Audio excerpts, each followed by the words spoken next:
হাই friends, মই আয়ুষ ৰং চেনেলত সম্প্ৰচাৰিত হৈ থকা প্ৰতিটো ধাৰাবাহিকখনৰ আজিৰ খণ্ডটো চাবলৈ বহুত বেছি ভাল লাগিব, কিয়নো যোৱাটো খণ্ডত অংশুৱে কাপোৰ বিচাৰি ফুৰোতে ৰত্নৰ আলমাৰীত পইচা দেখিছিল আৰু তেতিয়া অংশুৱে পুৱতি কোৱাত পুৱতিয়ে নিশ্চয় সি কিবা বেয়া কাম কৰিছে, নহলে ইমান টকা কেনেকৈ আকিল বুলি কৈ আছিল। আৰু তেতিয়া ৰত্নই তই আগে কথা লগাবলৈ আৰম্ভ কৰি দিলি আৰু তই নথকাৰ কাৰণে ইমান দিনে শান্তিত আছিলো বুলি কোৱা দেখিবলৈ পাইছিল।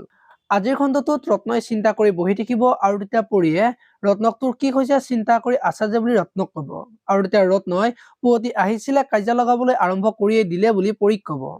একো নাই দে, তাই তেনেকুৱাই, তই জানাই দেখোন বুলি কব। এতিয়া বাৰু ৰত্নৰ সঁচা কথাটো পুৱতিয়ে গম পাব নেকি, দেখিবলৈ পাব আজিৰ খণ্ডটোত। আনফালে আকৌ শুনে আজি ছোৱালীজনীক পাজিৰ ঘৰলৈ নিব আৰু তাইক গাড়ীৰ পৰা নামিবলৈ কৈ পাজিক ছোৱালীজনীৰ কথা কব, আৰু তেতিয়া পাজিয়ে তই কিয় আনিব লাগে, বহুত বেয়া কাম কৰিছা বুলি কব। আৰু তেতিয়া শুনে পাজিক সহায় কৰিবলৈ ৰিকুৱেষ্ট কৰিব আৰু সেইখিনি সময়তে ত্ৰিদীপ আহিব।